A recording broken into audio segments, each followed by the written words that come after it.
Hi, I'm Peter Kalmstrom of kalmstrom.com Business Solutions. In this demonstration, I will talk to you about a skill for Claude that I have published on my GitHub here. You can download it for free. It's MIT license. It doesn't have any stars at all so far, so please do give it a star and try it out. What I'm trying to do with this skill is to allow Claude to talk to PowerPoint in a way that I really like. So I've published this skill here, and it allows me to do a lot of things. And what I really want to do is have a thinking partner for my presentation so that it improves my presentation. So it can read the full deck and it can do a lot of things. So we'll actually use this rather boring presentation to show that. So we're going to read this boring stuff and then we're going to make it a bit nicer also. But the real benefit here is that you can really discuss your presentation and Claude will understand it as a whole. So let's get started. And first of all, I just want to copy this URL here and go into Claude and start a new session. And I'm going to tell it to install this skill and then just paste the link there. And as you see, I have bypass permissions on, so this will run now and install that skill.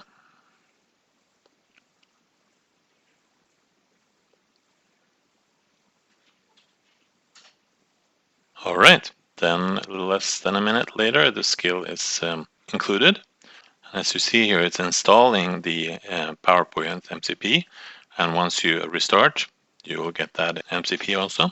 So let's exit and just restart Visual Studio Code here. All set up. Let's ask it.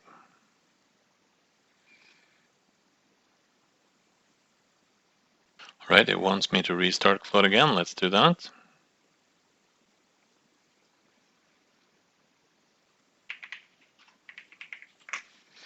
So as you see, it asks me to install PowerPoint or create a slide. Then it will auto load and it will also walk through registering this MCP. Now it's checking if PowerPoint is running.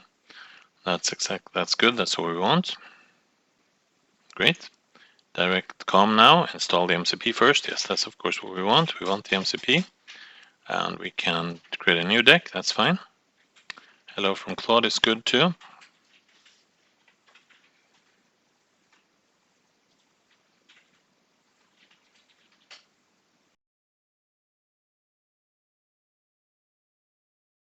As you see here, it's writing a Python script, and so you do need to have Python installed to do this.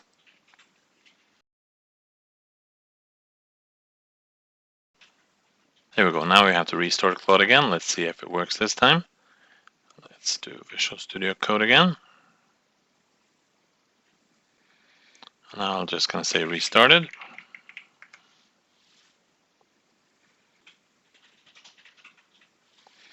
And now it's creating a PowerPoint.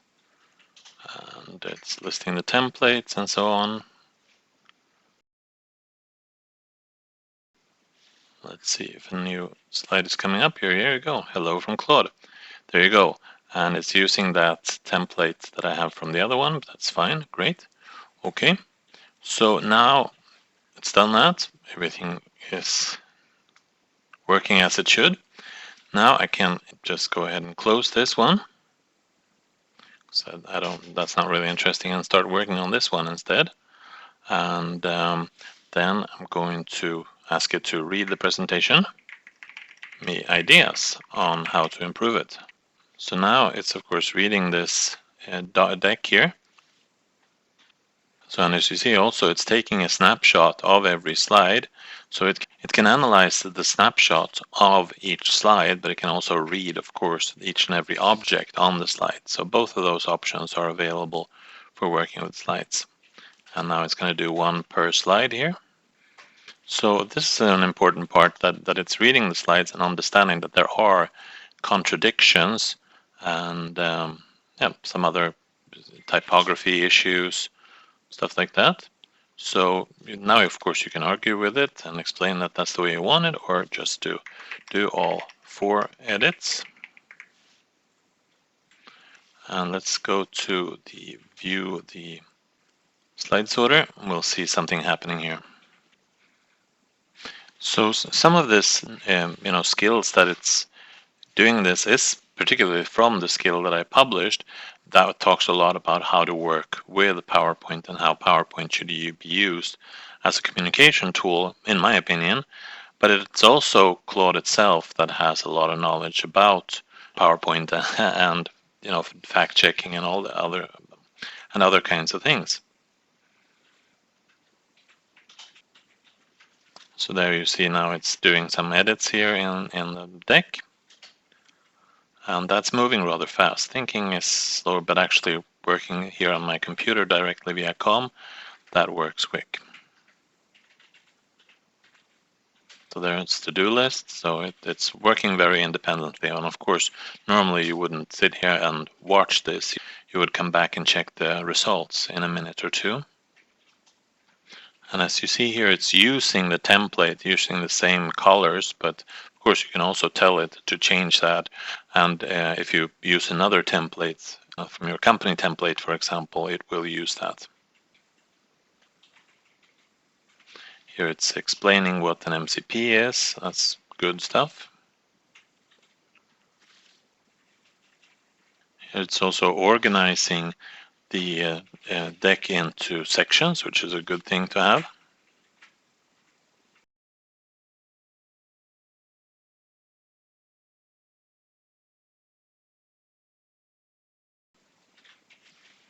You see live demo section before header demos. That's what it's going to do next.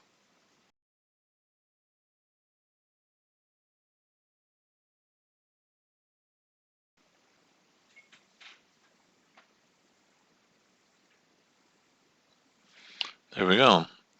It created 19 slides instead of 12 and put in some speaker nodes and it did a split. And it did section dividers, not as section dividers like this actually, add a section, but it did them in like these with slides, which is nice too. So yep, it's done a good presentation and it continues the conversation. But let's move on to the next rather interesting step, and that is the visuals. So let's go into this slide here. We can also use Nano Banana and Remotion and Gemini to create videos. So the skill also has those things. So add a video about PowerPoint to a new slide. And of course, now I just installed this, so it doesn't have my API key yet, so it's going to ask for that and put it in the right place. Now it's reading here about VO and the way to create new videos. And it's checking for the Gemini API key. VO 3.1, that's what I want. AI editing a PowerPoint deck, that sounds great. After the visuals, that sounds great also, so I'll just submit those answers. And next it's also talking about the no Gemini key. I need a Gemini key. I'll paste in the next message. That's exactly what I want to do. Lights, yeah, let's do the fast one here. Of course, the light is the cheapest one, but I'm going to do the VO fast one to make the demo good.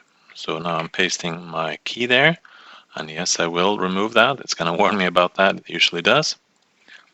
And as you see, for security, it's saving this in this session only, not written to disk.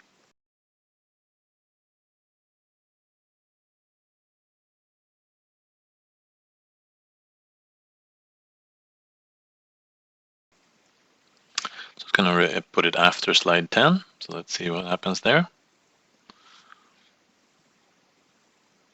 So as you see now, it's writing a VO generation script, and then it's generating the video, and that's going to take a few seconds, maybe up to a minute, and then it's going to insert a new slide and then embed that MP4 into the slide. It's going to add the video via the add media object 2, which is part of the MCP pattern that we also downloaded here.